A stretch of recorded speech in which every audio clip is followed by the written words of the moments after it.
오늘 함께 은혜를 나눌 말씀 보겠습니다. 창세기 31장입니다. 17절부터 55절 말씀입니다. 내용이 좀 길어서 부분별로만 오늘 봉독하도록 하겠습니다. 먼저 17절에서 24절 말씀까지 봅니다. 17절에서 24절까지 보겠습니다. 야곱이 일어나 자식들과 아내들을 약대들에게 태우고 그 얻은 바 모든 짐승과 모든 소유물 곧 그가 밧단 아람에서 얻은 짐승을 이끌고 가나안 땅에 있는 그 아비 이삭에게로 가려 할세. 때에 라반이 양털을 깎으러 갔으므로 라헬은 그 아비의 드라빔을 도적질하고 야곱은 그 거취를 아람 사람 라반에게 고하지 않고 가만히 떠났더라. 그가 그 모든 소유를 이끌고 강을 건너 길르앗산을 향하여 도망한 지 3일 만에 야곱의 도망한 것이 라반에게 들린지라. 라반이 그 형제를 거느리고 7일 길을 쫓아가 길르앗산에서 그에게 미쳤더니 밤에 하나님이 아람 사람 라반에게 현몽하여 가라사대 너는 삼가 야곱에게 선악간 말하지 말라 하셨더라. 우리 31절부터 42절까지 보겠습니다. 야곱이 라반에게 대답하여 가로되 내가 말하기를 외삼촌이 외삼촌의 딸들을 내게서 억지로 빼앗으리라 하여 두려워하였음이니이다. 외삼촌의 신은 네게서 찾든지 그는 살지 못할 것이요 우리 형제들 앞에서 무엇이든지 외삼촌의 것이 발견되거든 외삼촌에게로 취하소서 하니 야곱은 라헬이 그것을 도적질한 줄을 알지 못함이었더라. 라반이 야곱의 장막에 들어가고 레아의 장막에 들어가고 두 여종의 장막에 들어갔으나 찾지 못하고 레아의 장막에서 나와 라헬의 장막에 들어가매 라헬이 그 드라빔을 가져 약대 안장 아래 놓고 그 위에 앉은지라. 라반이 그 장막에서 찾다가 얻지 못하매 라헬이 그 아비에게 이르되 마침 경수가 나무로 일어나서 영접할 수 없사오니 내 주는 노하지 마소서 하니라. 라반이 그 드라빔을 두루 찾다가 얻지 못한지라. 야곱이 노하여 라반을 책망할세. 야곱이 라반에게 대척하여 가로되 나의 허물이 무엇이니까? 무슨 죄가 있기에 외삼촌께서 나를 불같이 급히 쫓나이까? 외삼촌께서 내 물건을 다 뒤져보셨으니 외삼촌의 가장 진물 중에 무엇을 찾았나이까? 여기 나의 형제와 외삼촌의 형제 앞에 그것을 두고 우리 두 사이에 판단하게 하소서. 내가 20년에 외삼촌과 함께 하였거니와 외삼촌의 암양들이나 암엽소들이 낙태하지 아니하였고 또 외삼촌의 양떼의 수양을 내가 먹지 아니하였으며 물려찍힌 것은 내가 외삼촌에게로 가져가지 아니하고 스스로 그것을 보충하였으며 낮에 도적을 맞았든지 밤에 도적을 맞았든지 내가 외삼촌에게 물어내었으며 내가 이와 같이 낮에는 더위를 무릅쓰고 밤에는 추위를 당하여 눈 붙일 겨를도 없이 지내었나이다. 내가 외삼촌의 집에 거한 이 20년에 외삼촌의 두 딸을 위하여 14년, 외삼촌의 양떼를 위하여 6년을 외삼촌을 봉사하였거니와 외삼촌께서 내 품값을 10번이나 변역하였으니 우리 하나님 아버지 아브라함의 하나님 곧 이삭에 경외하는 이가 나와 함께 계시지 아니하셨다면 외삼촌께서 이를 이제 나를 공수로 돌려보냈으려 하마는 하나님이 나의 고난과 내 손의 수고를 감찰하시고 어젯밤에 외삼촌을 책망하셨나이다. 우리 마지막으로 51절서부터 55절까지 보겠습니다. 라반이 또 야곱에게 이르되 내가 너와 나 사이에 둔 이 무더기를 보라. 이 기둥을 보라.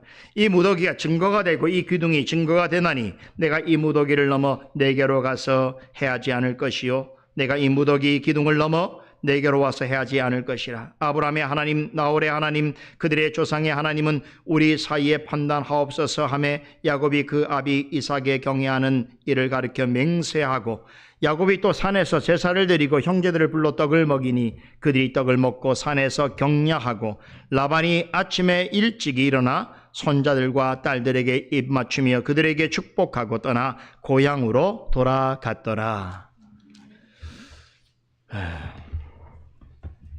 남은 부분은 여러분들이 오늘 말씀을 듣고 또 읽어보시면 좋겠습니다.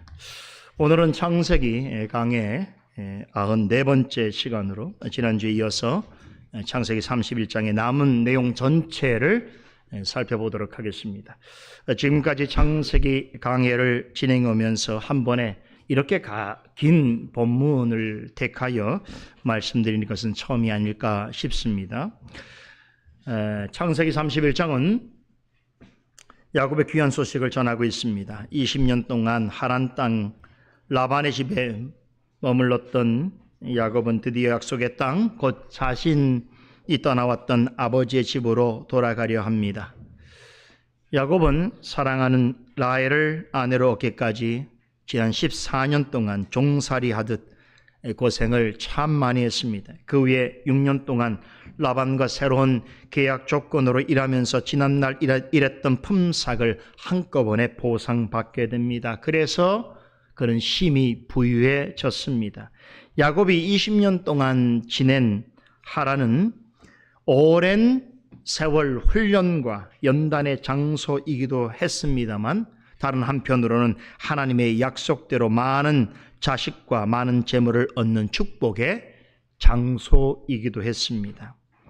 20년 가까운 세월을 종처럼 살다가 마지막 순간에 지난날의 품삯을 한꺼번에 받아서 고향으로 돌아가는 야곱과 그의 가족의 모습은 훗날 야곱의 12아들의 후손들로 형성될 이스라엘 백성이 출애굽 당시에 400년간의 삭슬 바로로부터 한 번에 받아가지고 가나안으로 가게 될 일을 미리 예표하고 있습니다. 야곱은 하란 땅에서 큰 부자가 되었지만 결코 그곳에 계속 머무르기를 원치 않았습니다. 이제 고향으로 되돌아갈 시간이 다가왔음을 직감하고 있었습니다.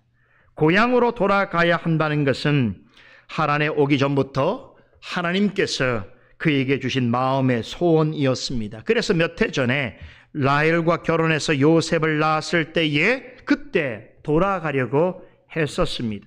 하지만 하나님이 원하시는 때가 아니었습니다. 아직 야곱은 품삯을 다 받지 못했습니다.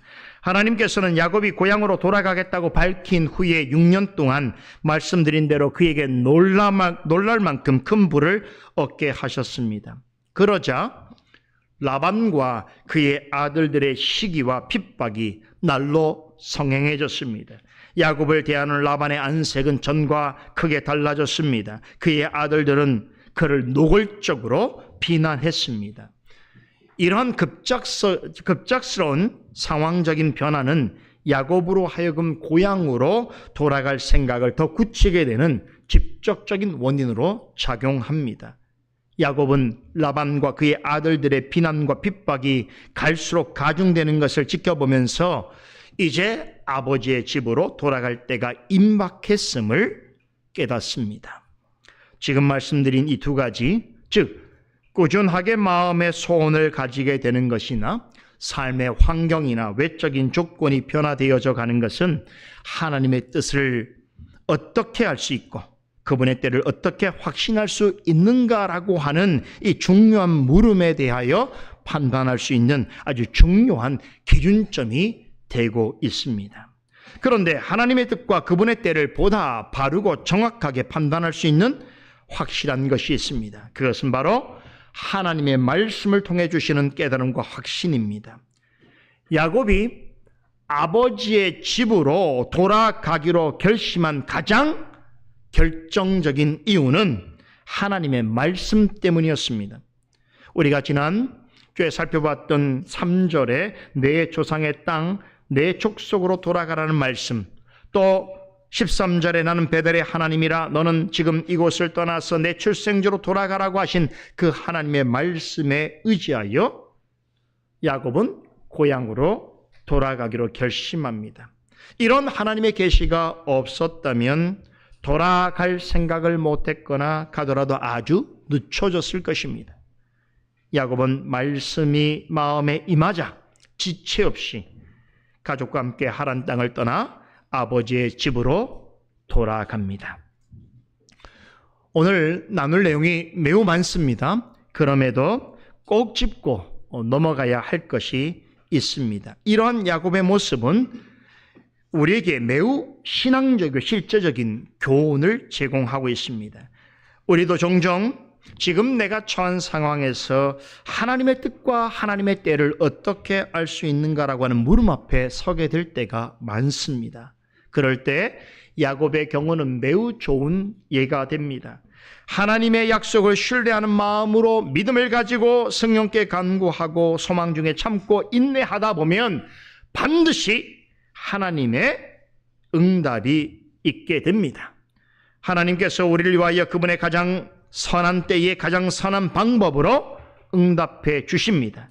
그 일을 이루시기 전에 우리에게 마음에 일관된 소원을 주십니다. 그리고 그 일을 통해서 하나님께 감사하고 영광 돌리고자 하는 간절한 바람도 갖게 해주십니다. 그리고 우리가 처한 환경을 변화시키시고 개선하여 주십니다. 때로 우리를 가로막고 있는 장애물을 제거하여 길을 열어주시기도 하시고, 때로는 더는 견딜 수 없을 정도의 압박과 고난을 통해서 새로운 길을 생각할 수 있게 해주십니다. 또한 내가 해결할 수 없는 어떤 대상과 문제를 피하거나 벗어날 계기를 주시기도 하십니다. 이렇게 다양한 방법으로 하나님의 뜻과 하나님의 때에 대해서 생각하게 하시고 알아차릴 수 있게 해주십니다. 그러나 무엇보다 가장 확실한 방법은 하나님의 말씀을 통해서입니다. 말씀의 은혜와 교훈을 마음에 새겨주시고 그것을 순종하게 하시는 방식으로 하나님의 뜻과 때를 알도록 해주십니다. 그럴 때 성도는 무슨 일을 하더라도 말씀을 따라서 자신의 길을 하나님께 온전히 의탁할 수 있습니다. 하나님께서는 그러한 성도의 마음을 지켜주실 뿐만 아니라 가는 길에 동행하십니다. 주 안에서 복되고 형통한 삶으로 인도해 주십니다. 여러분, 이 사실을 꼭 기억하시기 바랍니다. 20년 만에 라반의 집을 떠나는 야곱의 여정이 이와 같았습니다. 야곱은 오래전부터 아버지의 집으로 돌아가고자 하는 마음의 소원을 가지고 있었습니다. 그런데 그 꿈이 이루어지기까지 무려 20년의 세월이 걸렸습니다.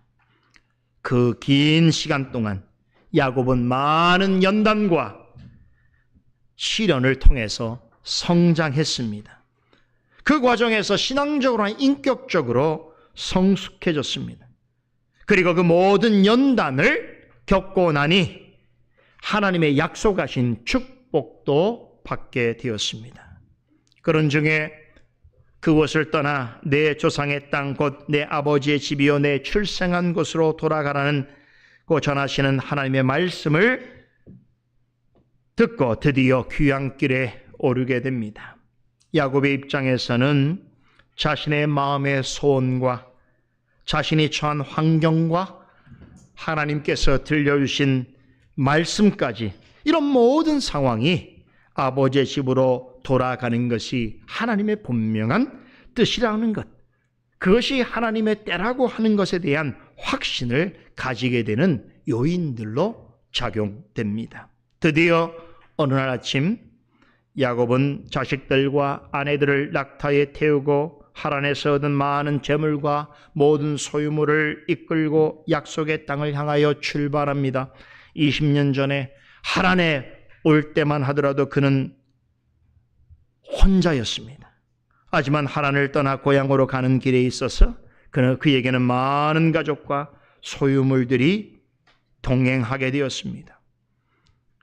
하란 땅에 오기 전에 하나님으로부터 약속받은 그 자손의 축복과 번창의 복이 하란 땅에 있는 동안 이루어졌습니다.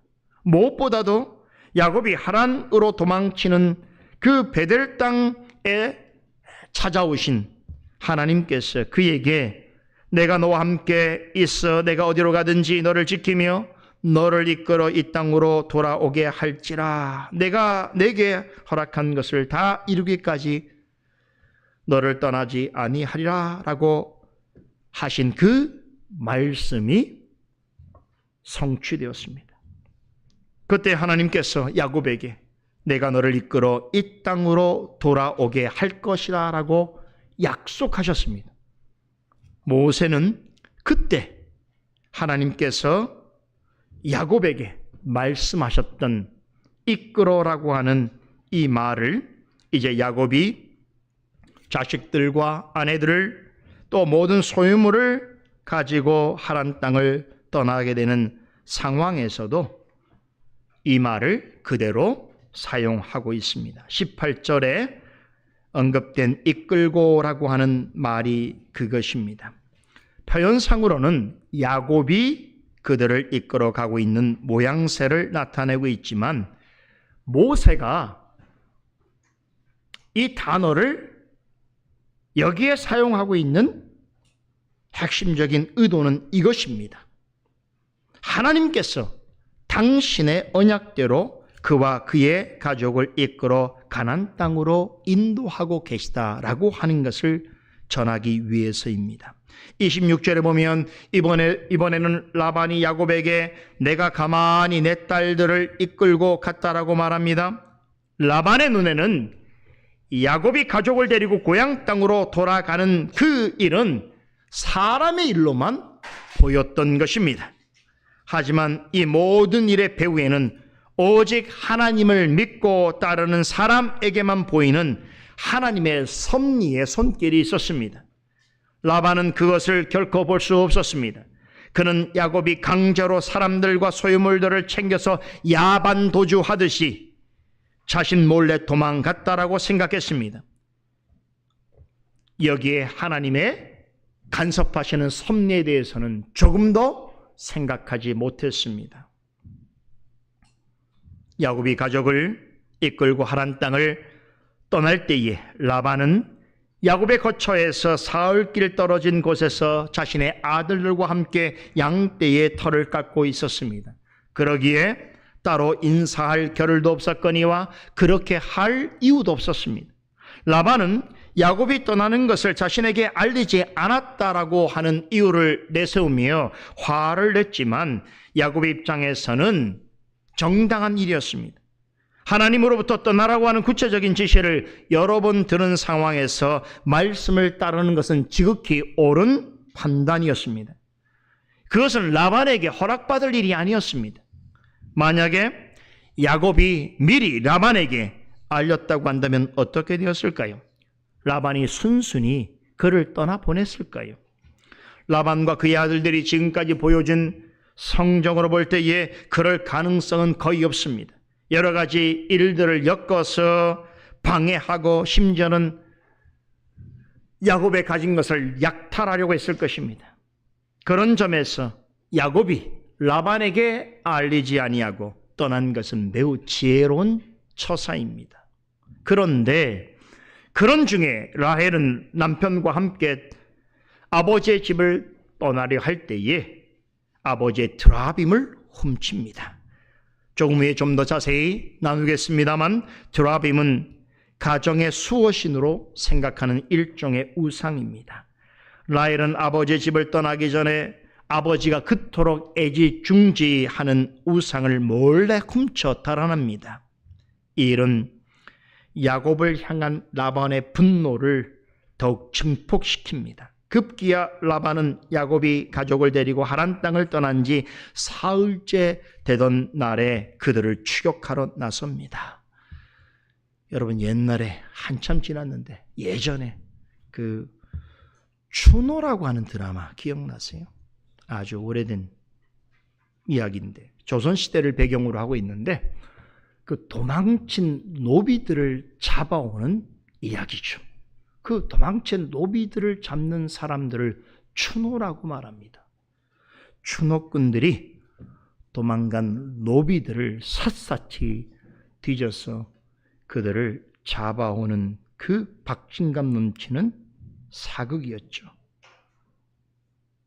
오늘 그 드라마처럼 라반은 마치 추노꾼이 된 양 야곱 일행을 쫓기 시작합니다.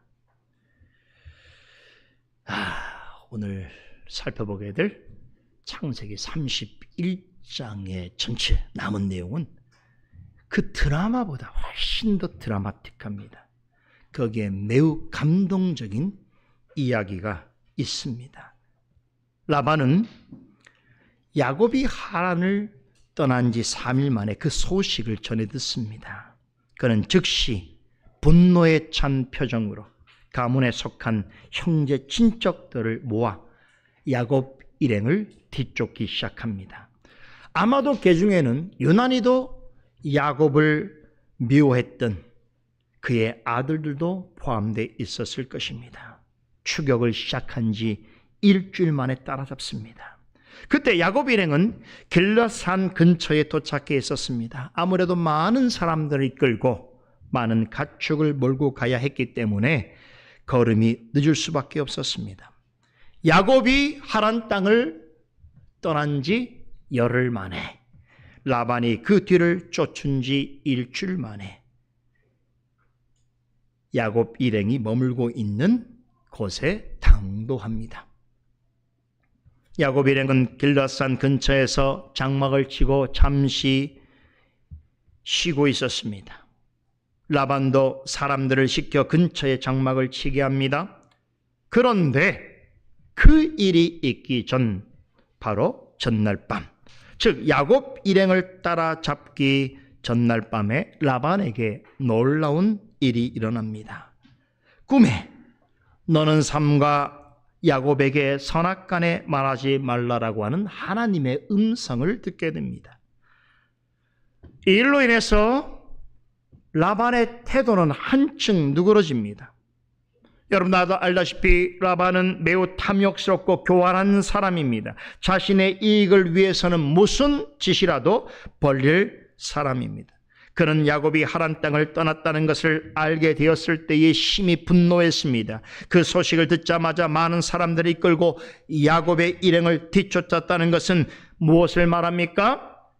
야곱을 만나거든 응징하려고 했던 것입니다. 그를 붙잡거든 다시 끌고 와서 종으로 삼으려거나 아니면 그가 가진 재물을 다 빼앗을 생각이 있었는지도 모릅니다. 게다가 야곱 일행 중에 누군가가 그토록 자신이 귀하게 여기는 드라빔을 훔쳐 달아난 것을 알고 있었기에 이 라반의 분노 게이지는 극단에까지 치솟은 상태에 있었습니다. 만약에 그런 상태에서 야곱을 만났다라고 생각해 보세요. 어떤 일이 일어났을까요? 예상할 수 없는 불행한 일이 발생할 수도 있는 상황입니다. 그러나 하나님께서는 악인의 마음속까지 감찰하시고 악인의 마음을 주장하십니다. 하나님은 라반이 야곱을 만나기 전날 밤에 들끓는 분노에 사로잡혀 있는 그에게 찾아가셔서 말씀으로 경고하십니다. 으름장을 놓으십니다.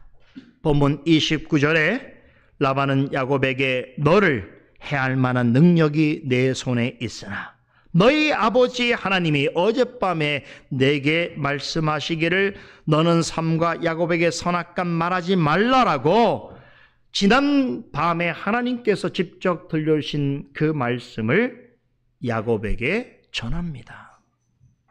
어젯밤에 있었던 일입니다. 라반은 자신에게는 야곱을 해칠 만한 충분한 힘과 능력이 있다면서 자신의 건재함과 힘을 과시합니다.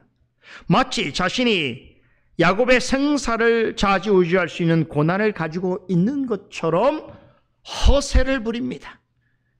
이 말은 야곱을 쫓을 때만 하더라도, 쫓고 있는 동안만 하더라도 그를 잡아 해칠 생각이었다라고 하는 의미가 내포되어 있습니다. 그런데 그런 마음으로 7일 동안 야곱의 일행을 뒤쫓아 마치 도망간 노비를 찾는 추독꾼의 심정으로 분노하여 그를 뒤쫓았는데, 그런데 막상 그를 만났을 때에 그렇게 하지 않게 된 것은 바로 전날 밤에 자신의 꿈에 나타나신 하나님께서 그에게 하신 말씀 때문이라는 사실을 실토합니다.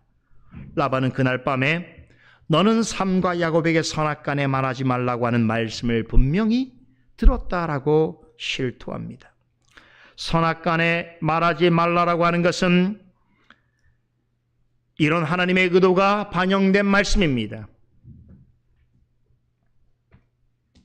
라반, 네가 야곱의 행위에 대하여, 야곱의 삶에 대하여 선악간의 모든 것을 판단할 수 있는 주관자인 것처럼 생각하지 말아라 라는 뜻입니다.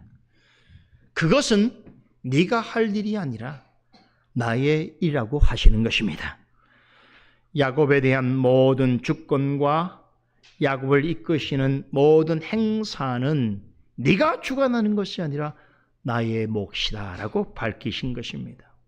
꿈으로 전해주신 말씀이지만 라반은 이 말씀으로 인하여서 말씀하신 하나님에 대하여 두려운 마음을 가지게 됩니다. 하나님은 이러한 다양한 방법을 통해서 악인의 귀를 열게 하시고 또한 악인에게 경고의 말씀을 주심으로 두려움을 가지게 하십니다. 그렇게 하심으로 어떤 악한 사람이 자신의 생각하고 감정에 이끌리는 대로 행동하지 못하도록 하십니다. 사람의 부패하고 상실한 마음대로 자기가 원하는 것을 아무 거리낌 없이 할 수 없게도 하십니다. 이런 방식으로 죄인의 양심과 악한 자의 마음까지 주장하시고 붙잡으십니다. 그로 인하여 악한 자들로부터 당신의 자녀를 지키시고 보호하십니다. 여러분, 이러한 역사는 야곱의 할아버지, 아버지 아브람과 이삭 때도 있었습니다. 아브람과 이삭은 자신의 아내를 자신의 누이라고 속였습니다. 부자가 동일한 죄를 범했습니다. 아브람의 경우에는 두 번이나 그랬지요. 한 번은 기근을 피해 애굽에 갔을 때였고 다른 한 번은 그랄이라는 곳에 머물 때였습니다.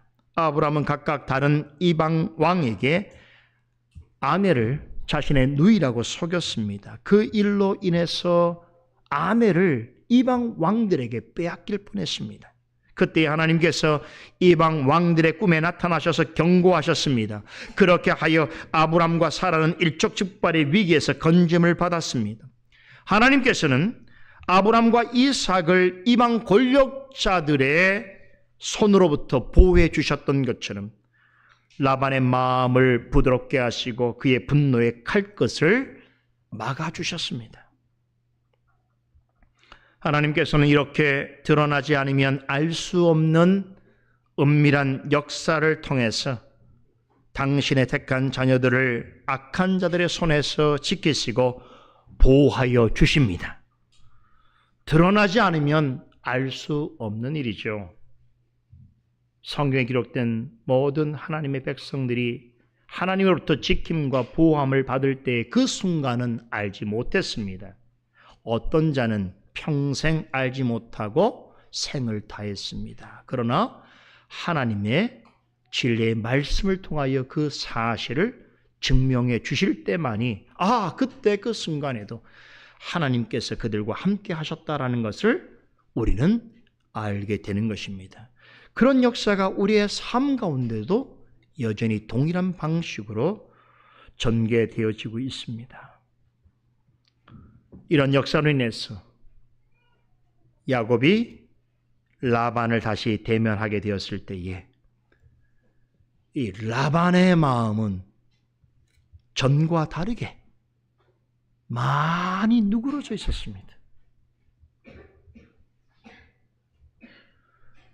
그 꿈에서 하나님의 말씀을 듣기 전까지만 하더라도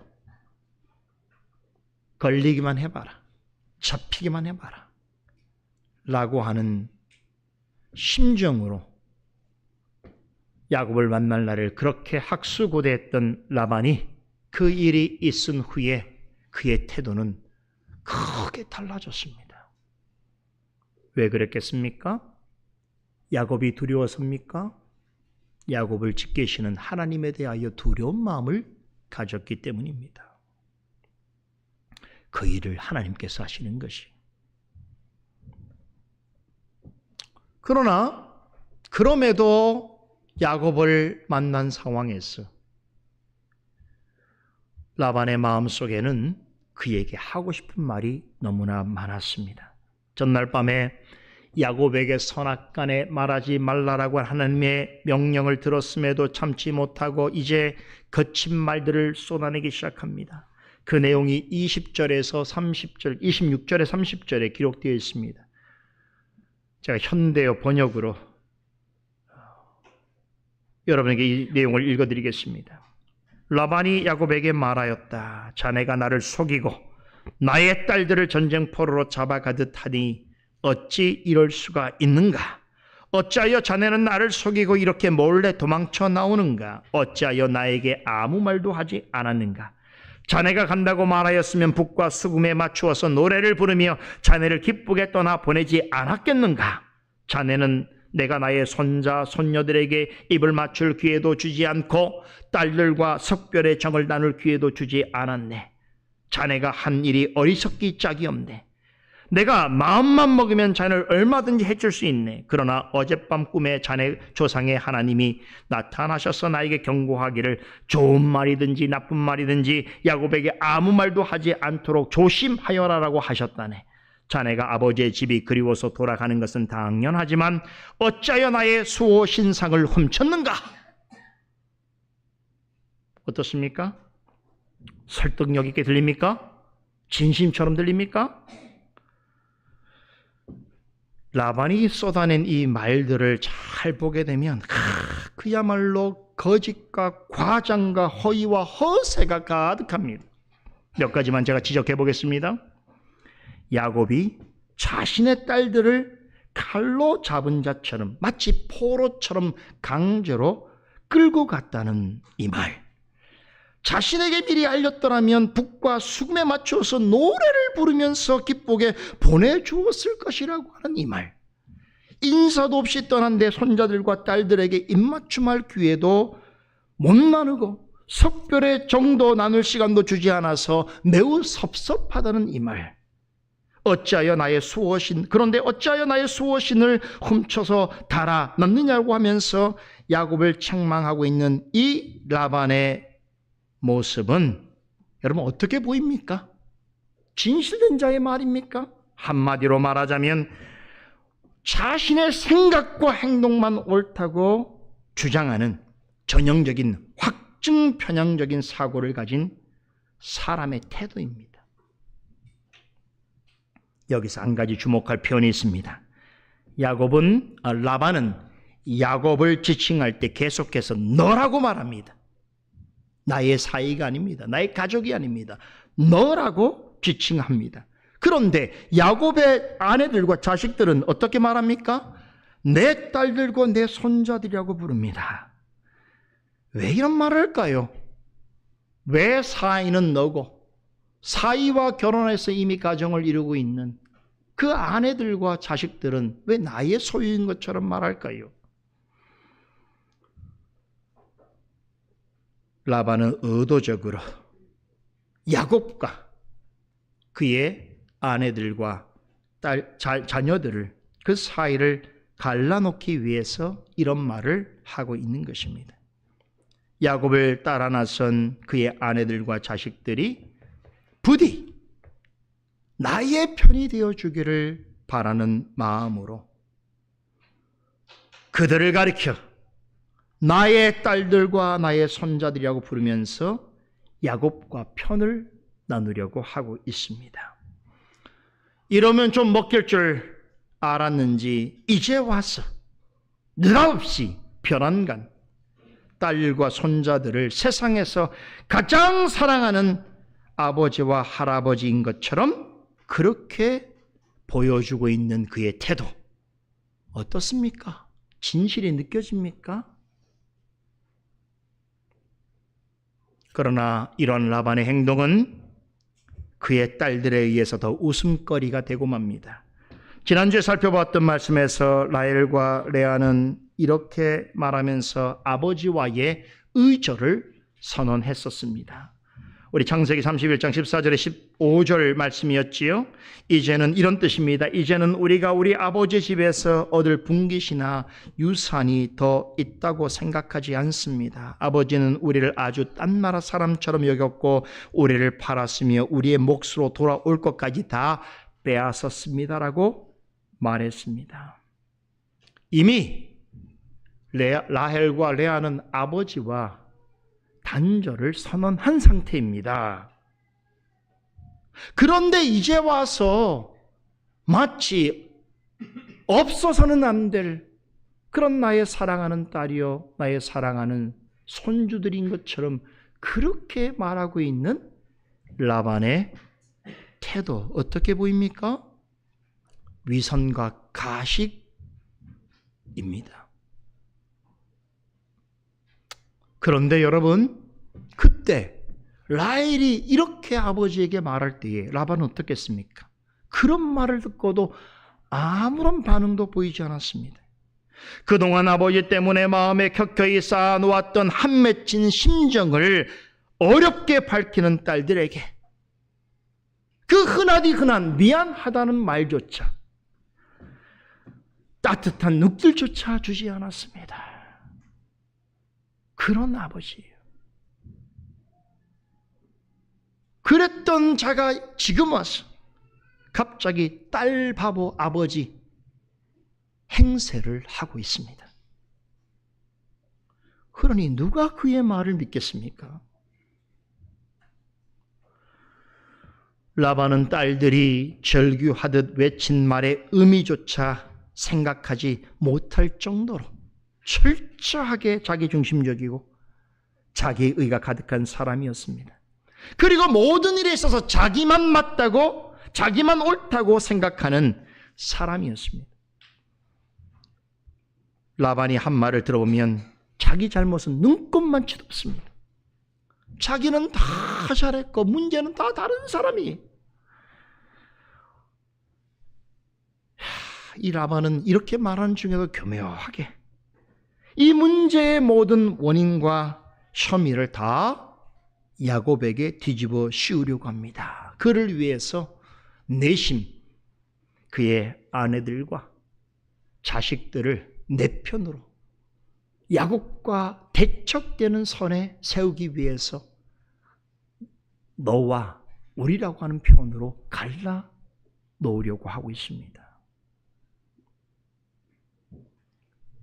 참 이런 와중에도 라반은 자신이 가지고 있는 힘을 자랑합니다. 29절에서 야곱에게 뭐라고 했습니까? 너를 해칠 만한 능력이 내 손에 있다라고 거들먹거렸습니다. 이 말의 의미는 이것입니다. 만약에 딸들과 손자들이 내 편이 되어주지 않는다 할지라도 야곱 한 사람쯤은 지도새도 모르게 제거할 능력이 나에게 충분히 있다라고 하는 취지로 한 말입니다. 대개 이런 말을 스스럼 없이 하는 사람은 자기 스스로는 굉장한 힘을 가지고 있는 것처럼 그렇게 자기를 드러내고 자랑하려 하지만 이런 말을 듣는 대부분의 사람들은 이런 행동을 하는 사람을 보면서 속으로 비웃습니다. 그렇죠? 그런데 한 가지 놀라운 사실이 있습니다. 이렇게 고쳐 쓰기조차 어려 보이는 라반 같은 사람도 하나님을 두려워하는 마음을 가질 수 있다는 것입니다.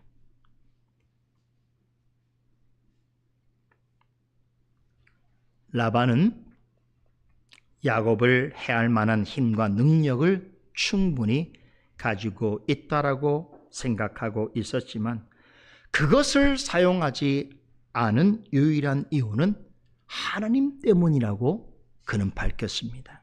본문 29절에 너를 해할 만한 능력이 내 손에 있으나 너희 아버지 하나님이 어젯밤에 내게 말씀하시기를 너는 삼가 야곱에게 선악간 말하지 말라 하셨느니라고 고백한 말의 의미가 이것입니다. 어젯밤에 야곱이 믿는 하나님이 나에게 이같이 말씀하지 않았다면 내가 야곱을 어찌해 볼 수 있는데 이것 때문에 야곱을 봐주게 되었다라고 허세를 부리고 있습니다. 라반은 하나님 때문에 자신의 양심과 행위가 제한을 받고 있다는 것을 자기 입으로 시인하면서도 그것을 믿음으로 고백하지 않고 오히려 자신이 뭐라도 된 사람인 양 떠벌리고 있습니다. 그래서 이 라반의 태도를 보면서 제 머릿속에 떠나지 않는 사자성어가 하나 있었어요. 허장성세라는 말입니다. 옛말이어서 잘 모르는 분도 있을 거예요. 허장성세. 실속은 하나도 없으면서 매번 큰 소리나 치고 허세를 부린다, 이런 뜻입니다. 늘 남이 보는 시선, 그리고 자신의 체면을 중시하는 사람일수록 허장성세하는 경우가 많습니다. 라반이 딱 이런 스타일의 사람입니다. 야곱이 떠났다는 소식을 들었을 때만 하더라도 분노가 충천했습니다. 만나거들랑 가만히 안 둘 기세로 사람들을 모아 추격했습니다. 그러다가 만나기 바로 전날 하나님의 말씀을 듣고 두려움을 느낍니다. 이렇게 했다간 큰일 날 수 있겠네 라는 생각으로 야곱을 향하여 가졌던 분노가 누그러뜨려집니다. 그렇다고 야곱을 안 보고 돌아갈 수는 없었습니다. 이미 라반은 그 체면에 스스로 상처를 입었습니다. 이 상처란 체면을 숨기기 위해서였을까요? 야곱 앞에 선 라반은 한편으로는 야곱의 하나님의 능력을 인정한 듯하면서도 또다시 허장성세 태도를 보입니다. 그런데 그런 라반의 모습을 바라보는 야곱의 심정은 어떠했을까요? 여러분 어땠을 것 같습니까? 지금 나를 찾아와서, 나를 뒤쫓아와서 지금 나 앞에 서서 지금 이런 태도로 이런 말을 하고 있는 라반의 모습을 보고 있는 야곱은 어떤 생각을 했을까요?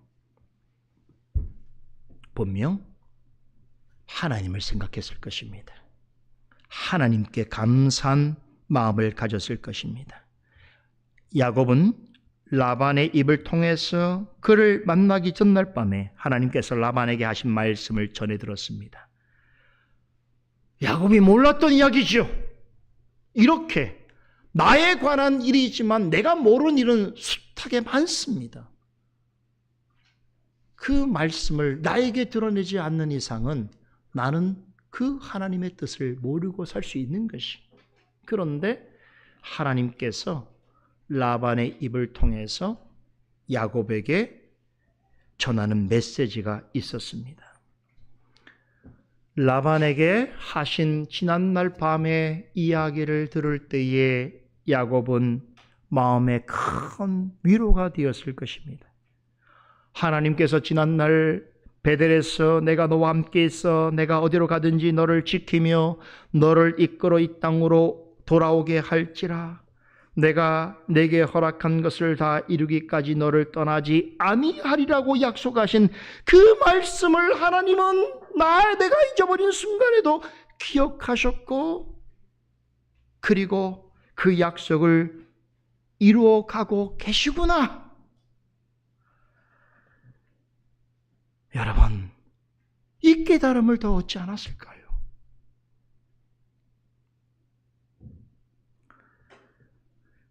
라반 같은 자의 입을 통해서 하나님이 일하고 계시는 것을 전해 듣게 되는 것은 매우 특별한 경험입니다. 더욱 놀라운 것은 라반으로부터 내가 내 아버지의 집을 사모하여 돌아가는 것이 옳다라고 하는 말을 들을 수 있다는 것은 정말로 놀라운 일이 아닐 수 없습니다. 즉 하나님이 개입하지 아니하셨더라면 오늘 강설의 제목처럼 하나님이 함께 하지 계시지 아니하셨더라면 일어날 수 없는 일인 것입니다. 그 일을 라반을 통하여 지금 확인하고 있는 것이에요.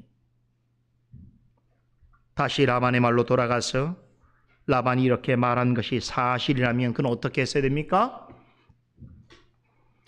야곱을 추적하는 일을 멈추거나 아니면 제 집으로 돌아가야 하는 것이 옳았습니다. 하지만 그러지 않고 라반은 끝내 야곱을 따라가 그와 대면합니다. 라반으로서는 자신의 행동이 보이는 이 모순을 감추어야 할 필요성이 있었습니다. 즉 하나님의 경고를 들었음에도 야곱을 끝까지 추격하게 된 이유를 나름 자신의 편에서 합리적으로 설명해야 하는 상황에 스스로 놓이게 된 것입니다. 그래서 생각한 것이 그 충분한 이유, 다시 말하면 하나님의 말씀을 들었지만 야곱을 끝까지 추격해야 하는 그 나름대로의 합리적이고 정당한 사유, 그것이 무엇이었는가 하면 그것으로 제시한 것이 바로 도둑질입니다. 30절 하반절에서 라반은 야곱에게 내가 아버지 집으로 돌아가는 것은 당연한 일이라 인정해 줄 수 있지만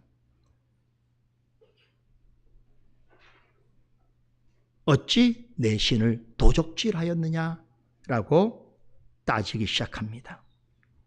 여러분 잘 들어보세요. 라반이 야곱에게 이제 생각해 보니까 네가 아버지 집으로 돌아가는 것, 야 그럴 수 있구나. 그건 내가 인정하겠어. 근데 잠깐, 너 왜 내 신을 훔쳐갔어?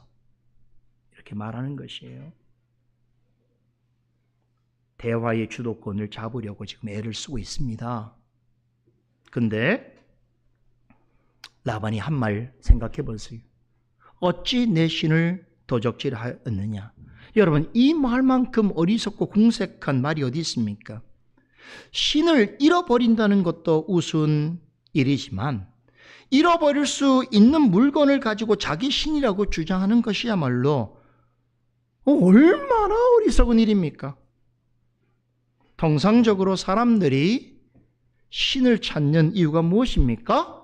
신으로부터 보호를 받고 마음의 안정을 얻기 위해서입니다.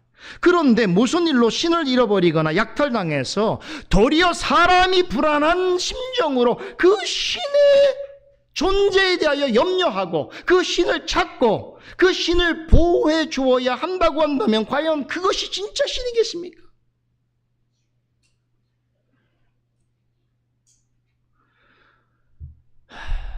절대자라고 한다면 빼앗길 수도 없고 약탈당할 수도 없지요.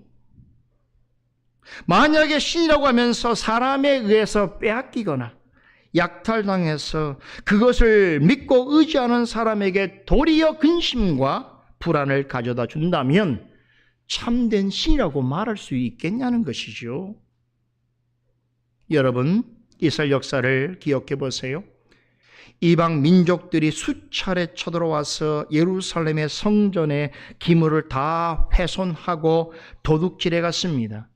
그러나 그렇다고 해서 하나님이 사라지거나 하나님이 도둑질 당한 적이 있습니까? 우리가 믿는 하나님은 사람에 의해 빼앗기거나 약탈당하거나 훼손되거나 사라지는 신이 아닙니다. 그러나 세상에 우상을 신으로 섬기는 사람들의 생각은 거의 라반과 같습니다. 자신이 믿는 신을 누군가 때문에 잃어버리고 누군가에 의해서 사라졌다고 하는 말만큼 황당하고 멍청한 말은 없지만 하나님에 대한 참된 지식과 참된 믿음을 가지고 있지 않은 대부분의 사람들은 그럴 수 있다라고 생각하며 살아갑니다. 사람이 신을 걱정해요. 그래서 나중에는 라반은 누가 내 신을 훔쳐갔느냐라고 하는 말로 태세 전환을 시도합니다. 자신의 수호신인 드라빔이 사라진 것을 이유로 야곱을 심정적으로 범죄자 취급하면서 내가 그 일 때문에 너를 추격한 거야 라고 말하고 있습니다. 그 말을 들을 때에 야곱의 심정 어떻겠습니까? 크게 절망했겠지요. 얼마나 마음속에 큰 의문이 생기겠습니까? 왜 그렇습니까? 자신이 훔치지 않았다는 것은 너무나 명백한 사실이기 때문입니다. 삼촌이 20년 동안 자기의 노동력을 착취하면서 자기가 가져가야 될 것들을 그렇게 속이고 훔쳐간 것까지는 내가 이해하겠는데 오히려 나를 도둑놈으로 보니 이게 말이나 되는 이야기냔 말이에요. 이게 여기까지 쫓아와서 할 만한 말입니까?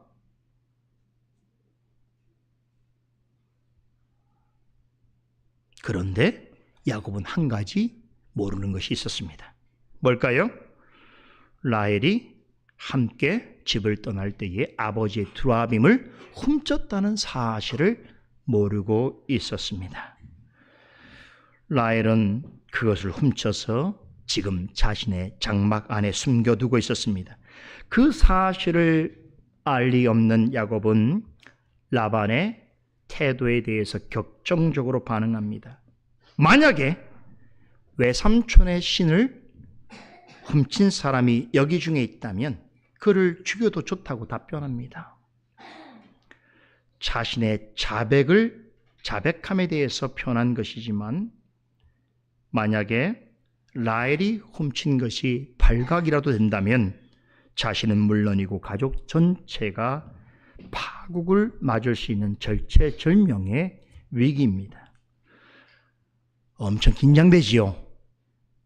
제가 보기에는 창세기, 우리가 그동안 살펴봤던 창세기 내용 중에서 가장 긴장되는 순간이 바로 이 순간인 것 같아요. 여러분, 야곱은 알지 못하고 이 말을 천연덕스럽게 하고 있는데 이 말을 곁에서 듣고 있는 라헬은 얼마나 두려웠겠습니까? 자칫 잘못하면 죽을 수 있는 상황입니다. 이윽고 라반은 사람들을 시켜서 야곱과 라헬과 레와와 또 종들의 장막을 전부 샅샅이 뒤지게 합니다. 그때 라헬은 사람들이 장막을 뒤지는 동안 드라빔을 몰래 빼내와서 자신이 타고 가는 낙타의 안장 아래 놓고 그 위에 올라앉습니다. 앞에서 잠시 말씀드린 것처럼 라반이 찾는 드라빔은 가정의 수호신입니다. 그래서 사람의 모양으로 만들어져 있는 자그마한 우상입니다. 그런데 드라빔은 이 두 가지 용도 때문에 당시 사람들에게 매우 신성한 물건으로 취급되었습니다. 먼저는 신탁의 기능을 합니다. 신탁이란 신이 제사장이나 예언자 같은 인간 중재자를 통하여서 자신의 뜻이나 의지를 전달하는 것을 말합니다. 이방 나라에서는 가정 안에서 이런 신탁 행위가 다양한 형태로 시행되었습니다. 라반은 자신의 가정에서 제사장 같은 존재였습니다. 그래서 무슨 특별한 일이 있을 때마다 이 가정의 수호신이라고 믿는 드라빔을 사용해서 신의 뜻과 의지를 물어보았던 것입니다. 이렇게 우상 문화가 만연해 있는 사회에서는 이 드라빔은 매우 중요하고 신성한 물건으로 취급되었습니다. 드라빔의 두 번째 용도는 가문의 재산권과 관련되어 있습니다. 드라빔은 가문의 재산권을 행사하는 권리를 상징하는 것입니다. 그래서 대체로 그 집안의 가장이 소유하고 있다가 장자에게 물려주었습니다. 따라서 이것을 가진다는 것은 재산을 상속하는 자인 동시에 가문이나 가정 전체에 대한 지도권을 가진 집을 다스리는 실제적인 권력자임을 나타내는 의미입니다. 이렇게 드라빔은 종교적으로나 가정적으로 매우 중요한 상징성을 가지고 있었습니다. 따라서 이것을 잃어버린다는 것은 가장으로서의 큰 수치였으며 또 가문과 가계의 몰락을 상징하는 일이기도 했습니다. 라반의 입장에서는 혹여라도 야곱이 이것을 훔쳐갔다가 나중에라도 나타나서 이것을 가지고 자신의 재산과 소유권을 주장한다면 큰 낭패가 아닐 수 없었습니다. 그러기에 그를 추격해서라도 찾으려고 한 것이라고 한다면 라반의 행동에 대해서 어느 정도 이해할 만합니다. 그런데 우리는 이 대목에서 이런 질문을 가지지 않을 수 없습니다. 왜 하필 라헬은 아버지 라반의 드라빔을 훔쳐갔는가 하는 것입니다. 가장 쉽게 일반적으로 생각할 수 있는 것은 라헬 자신도 그 아버지처럼 우상 숭배적인 삶으로부터 완전히 자유롭지 못한 사람이었기 때문이다라고 생각해 볼 수 있습니다. 라헬은 라반의 가족들과 마찬가지로 마찬가지로 어릴 때부터 이방 땅에서 다신교적인 배경 속에서 우상 숭배적인 신앙의 영향을 받으면서 성장했습니다. 그러기에 드라빔을 친숙하게 생각했을 것이고 라반이 생각한 것처럼 그것이 자신을 지켜줄 것이라고 하는 생각을 가졌을 수도 있습니다. 이것이 일반적인 해석입니다. 그러나 저는 여기에 의문이 있습니다. 이 사실만 가지고 라헬의 행동을 다 이해할 수 있겠는가 하는 것입니다. 그녀의 본심을 이해하기 위해서는 지난주에 라헬이 하나님의 말씀을 따라서 자신의 고향으로 돌아가자고 하는 남편 야곱의 제안에 흔쾌히 동의하면서 그녀가 했던 말을 기억할 필요가 있습니다.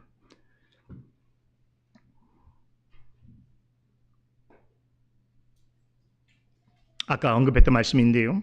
31장 13절에서 라헬은 내와 함께 이렇게 말했죠. 우리가 우리 아버지의 집에서 무슨 분깃이나 유업이나 있으리요. 아버지가 우리를 팔고 우리의 돈을 다 먹었으니 아버지가 우리를 외인으로 여긴 것이 아닌가 라고 말하면서 야곱과 함께 하란 땅을 떠날 결심을 알렸습니다. 당시 결혼 풍습에 따르면 신부의 아버지는 신랑이나 그 부모가 전해준 결혼 지참금을 딸에게도 일부 나누어 주어야 합니다. 하지만 라반은 그렇게 하지 않았습니다. 그래서 라헬과 레아는 아버지가 자신들을 팔았고 가족이 아닌 외인처럼 취급했다라고 생각했습니다. 외인이란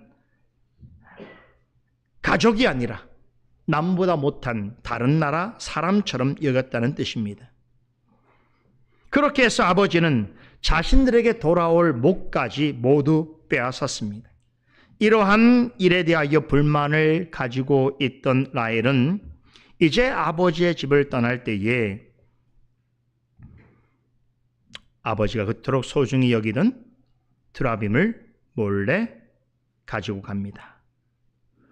왜냐하면 그 드라빔은 집안의 재산권과 상속권을 행사하는 표징이기 때문입니다. 물론 라헬이 그것을 통해서 장차 아버지로부터 자신이 받을 유업과 유산을 돌려받고자 하는 구체적인 계획이 있었는지는 모르겠지만 그녀가 드라빔을 가지고 떠나기 전에 아버지에게 우리가 아버지 집에서 무슨 분깃이나 유업이 있으리요라고 탄식한 것을 기억해 본다면 아버지의 드라빔을 훔친 그녀의 행위는 그녀가 한 말과 깊이 관련되어 있음을 유추해 볼 수 있습니다. 성경에 보면 그녀가 드라빔을 가져 나온 후에 그것을 가지고 우상 숭배했다라고 하는 기록은 없습니다. 얼마 지나서 야곱은 이제 베델에 도착하기 전에 하란 땅에서 나온 자신의 모든 식솔들을 다 불러놓고 그들에게 하란 땅에서 가지고 나온 것들 중에서 우상 숭배와 우상과 관련된 모든 것들, 그래서 갖가지 여기 드라빔도 포함됩니다. 우상들, 그리고 이방 사람들이 사용한 귀걸이, 이런 것들을 다 가져오게 한 후에 그것들을 다 땅에 묻습니다. 창세기 35장에 이 내용이 나옵니다. 그 후에 비로소 그 모든 식솔들과 함께 가나안 약속의 땅을 향하여 나아갑니다. 그런 점에서 볼 때 라헬이 우상 숭배라고 하는 목적만으로 아버지의 드라빔을 훔쳤을 것이라고 하는 주장은 어느 부분은 인정할 수 있지만 전부라고 말하기에는 무리입니다. 하나님은 라헬로 하여금 드라빔을 훔치는 일을 허용하셨습니다. 아버지의 물건을 훔치는 것은 분명 잘못이지만 하나님께서는 그것을 죄라고 지적하지 아니하십니다. 왜냐하면 그렇게 허용하신 데는 하나님의 섭리가 있기 때문입니다. 라헬이 드라빔을 훔친 것은 개인적으로는 자신의 결혼 생활을 망치고 자신의 목까지 빼앗아 버림으로 딸을 마치 외인 취급한 그 몰인정한 아버지에 대한 일종의 개인적 안갚음일 수 있습니다. 동시에 하나님의 섭리적 관점에서 보면 자신이 가족과 야곱을 오랫동안 속이고 거짓말한 라반에게 하나님의 보응 원리를 적용하게 된 이라고 볼 수 있습니다. 아버지와 형을 속인 야곱이 라반에게 속임을 당하였듯이 야곱과 딸들을 속인 라반 역시 그의 딸에 의해서 속임을 당합니다. 야곱은 20년 동안 피해를 입은 만큼 라반에게 되돌려 주었고, 라헬은 그동안 아버지에게서 받은 상처만큼 되갚아 주었습니다.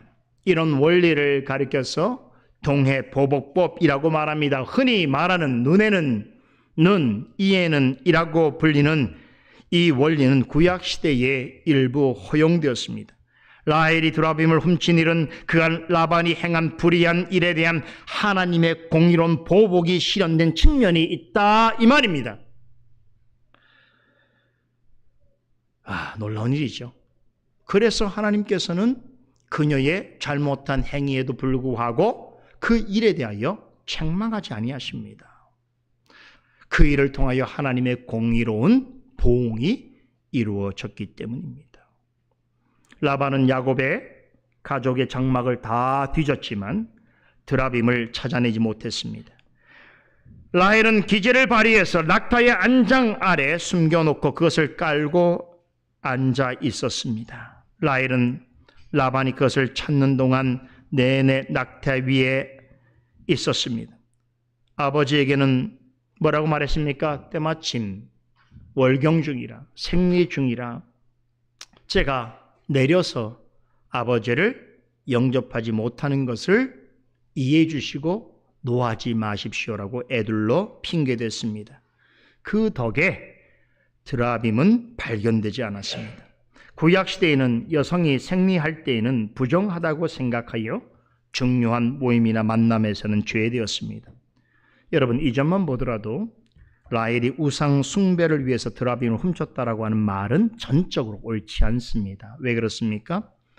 여러분, 이토록 중요하게 여기는 신을 이 여성이 생리 중인 그 여성의 밑에 둔다는 것은 당시로서는 상상할 수 없는 일이었기 때문입니다. 그럼에도 라헬이 이렇게 할 수 있었던 것은 하나님의 섭리적 관점에서 보면 어떤 점에서는 그러한 아버지의 삶과 신앙에 대하여 맞서고 조롱하는 것입니다. 그런 까닭에 라헬은 오랜만에 만난 아버지에게 내가 일어나서 영접할 수 없다라고 했습니다. 여기서 영접할 수 없다라고 하는 이 말을 직역하면 얼굴을 대면할 수 없다는 것입니다. 다시 말해서 아버지와 나는 더는 얼굴을 대면하고 싶지 않다라고 하는 뜻을 전한 것입니다. 즉 이 말은 이후로 자신은 더 이상 아버지의 삶과 신앙을 쫓지 않을 것이며 대신에 남편 야곱의 하나님을 믿고 따르겠다라고 하는 개인적인 신앙적 결단을 내비친 것이라고 할 수 있습니다. 여러분, 야곱만큼이나 라헬도 오랜 시간 그와 함께하는 세월 속에서 연단과 시련 속에서 성숙해졌습니다. 그래서 이제는 매우 담대하고 용기 있는 여인의 향기가 뿜어 나올 정도로 성장한 모습을 보여주고 있습니다. 이제 상황이 반전되었습니다. 라반이 드라빔을 찾는 일을 실패하자 야곱의 항변이 시작됩니다. 야곱은 지금까지 참은 말들을 폭포수처럼 쏟아냅니다. 그 내용이 36절에서 42절에 기록되어 있습니다. 놀라운 것은 이 말을 할 때에 야곱은 감정이 아니라 팩트에 근거해서 지난날의 라반의 잘못들을 하나하나 지적합니다. 이 부분은 우리가 너무나 잘 아는 내용이어서 본문을 우리가 읽는 것으로 제가 대신하겠는데요. 36절에서 42절까지입니다. 시간상 읽은 걸로 하겠습니다. 아까 제가 봉독했으니까 꼭 읽어보면 좋은데 여러분들이 읽고 아는 것으로 생각하고 말씀을 이어갑니다. 여러분, 이 36절에서 42절의 이 말씀은 좀 특별한 부분이 있어요. 창세기 전체를 통해서 어떤 한 개인이 한 장소에서 한 번에 말한 내용으로 가장 긴 내용이, 가장 긴 문장입니다. 야곱은 라반과 함께 보낸 지난 20년의 세월의 이야기를 이 하나의 긴 대화로 요약해서 말하고 있습니다. 분명 지난날에 자신이 고생하고 힘든 이야기를 전하는 것이 분명한데, 그럼에도 이 말은 정말 놀라울 정도, 마치 한편의 아름다운 시처럼 느껴질 정도로 그 문장이 수려하고 내용이 대단히 감동적입니다. 야곱은 자신이 외삼촌 라반과 그의 가정을 위해서 지난날에 얼마나 자신이 신실하고 충성스럽게 일했는가에 대해서 변호합니다. 목자로서 일하는 동안 라반이 맡긴 양떼와 염소들 중에서 단 한 마리도 낙태시킨 것이 없었고, 설령 들짐승에 물린 것이 있거나 도둑 맞은 것이 있다고 하면 자신의 것으로 대신 보충해 주었으며, 낮에는 더위에 시달리고 밤에는 추위에 떨면서 또 어떤 때는 눈 붙일 겨를이 없는 바쁜 중에도 자신은 최선을 다하여서 선한 목자의 마음으로 일을 했다라고 하는 것입니다. 이 말이 정말 감동적으로 기록되어 있어요. 참 성령의 감동을 받은 사람들이 하는 말들은 그렇습니다. 분명히 이것은 감정을 담아서 해야 될 말인데 감정적이지 않아요. 근데 여러분, 이 말에 등장하는 라반은 어떻겠습니까? 그런데 그것을 고마워하기는커녕 야곱에게 주기로 약속한 품삯을 한 번도 제대로 주지 않았습니다. 품삯을 주기로 한 약속을 10번이나 바꿔치기 했습니다. 야곱이 이 말을 하고 있는 동안 라반은 어떤 표정이었을까요? 알 수 없습니다. 그러나 그는 아무런 대꾸도 하지 않습니다. 자신의 잘못에 대해서 지금 야곱이 지적하고 있는데도 불구하고 라반은 그렇게 확증편향적인 사람, 모든 것이 자기가 맞고 다른 사람이 다 틀렸다라고 생각해왔던 그 사람이 아무 말도 하지 않습니다.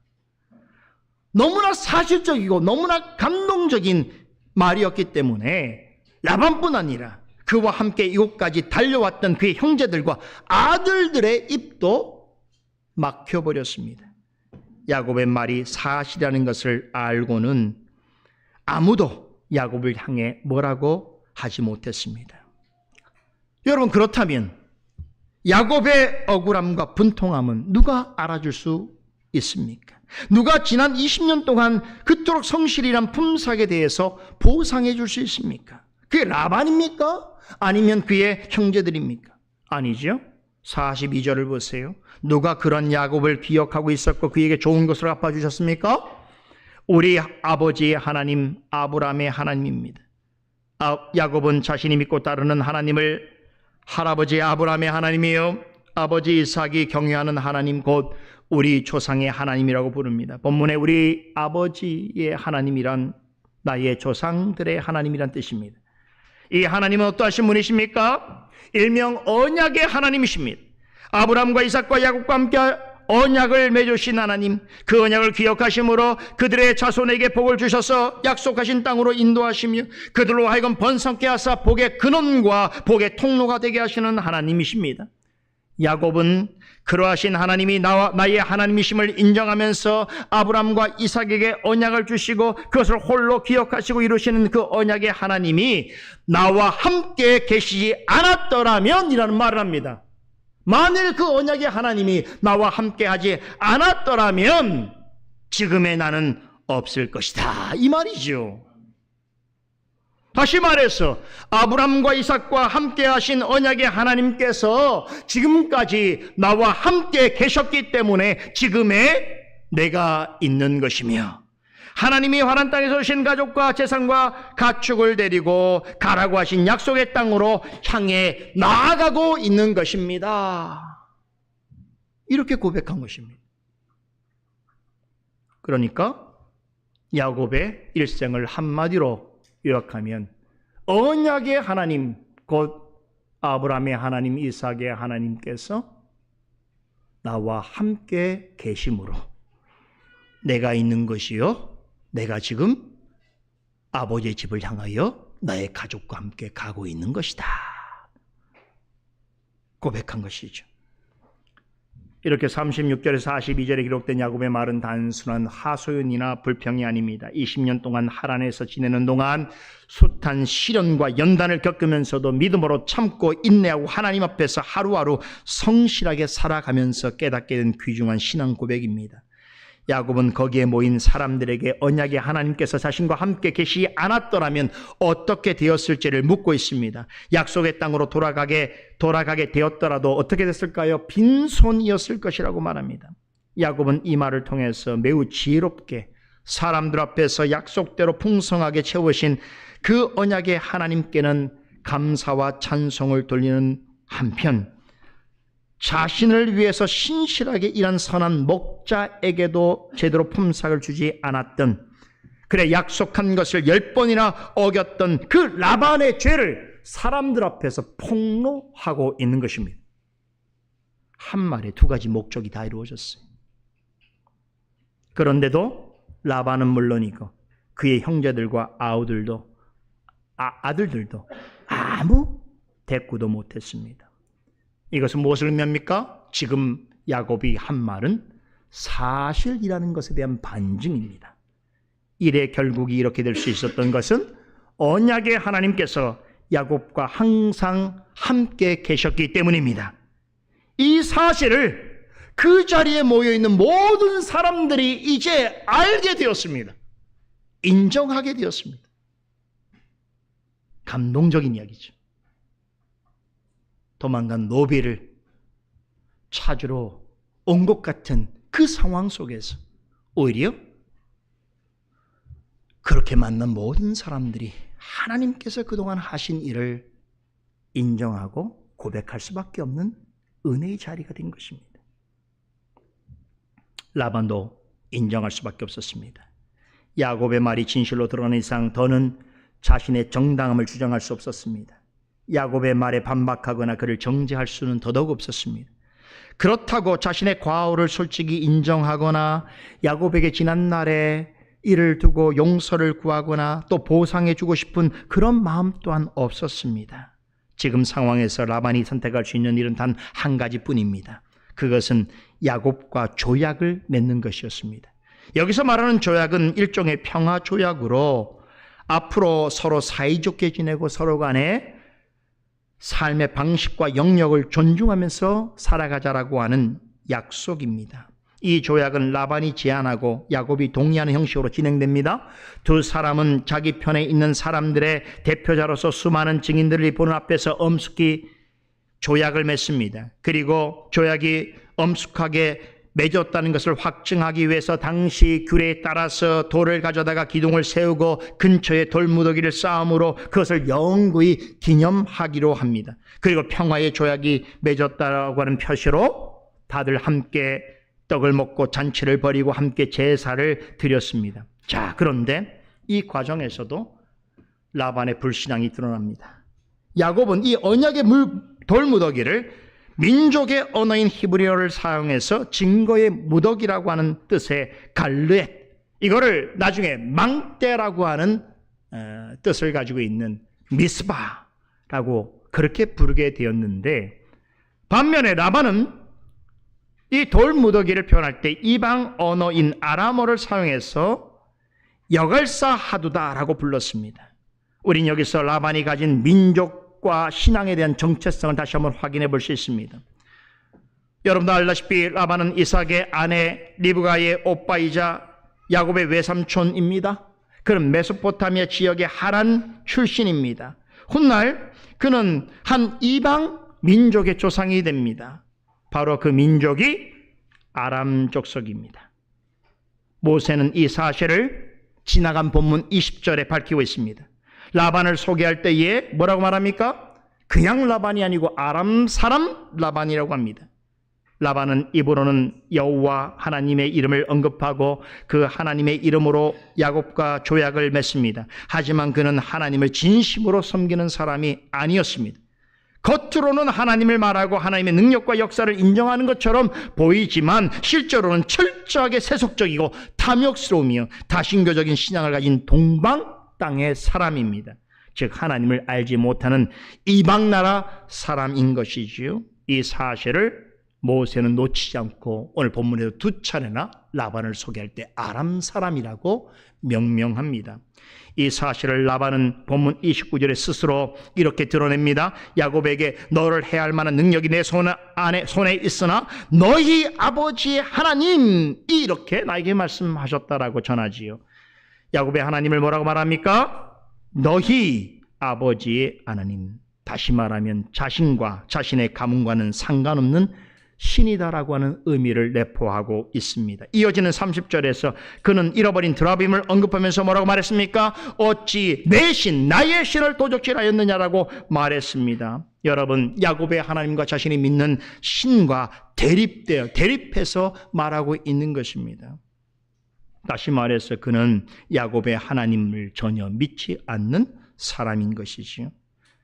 스스로 자신의 신앙적 정체성에 대해서 커밍아웃 했습니다. 그렇기 때문에 야곱이 라반과 맺은 언약은 훗날 미스바 조약이라고 불리게 되어진 이 조약은 아브람과 이삭과 야곱이 하나님과 맺었던 그 언약과는 근본적으로 다른 것이다 라고 봐야 하는 것입니다. 신적이고 종교적인 것이라기보다는 별개의 두 나라 사이에 맺은 일반적인 조약 혹은 믿는 자와 믿지 않는 자 사이에서 맺은 공적인 협약 정도로 생각하는 것이 맞습니다.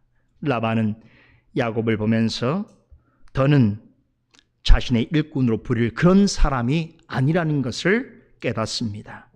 그에게서 아브람과 이삭과 같은 대족장의 풍치가 나는 것을 그는 직감합니다. 그래서 앞으로 자신과 자신의 후손들을 위하여 서둘러 야곱의 가문과 평화 조약을 맺는 발빠른 행동을 합니다. 대단하죠. 이 순간에도 자기 이익이 무엇인지를 골몰이 생각하여 행동합니다. 손해볼 줄을 몰라요.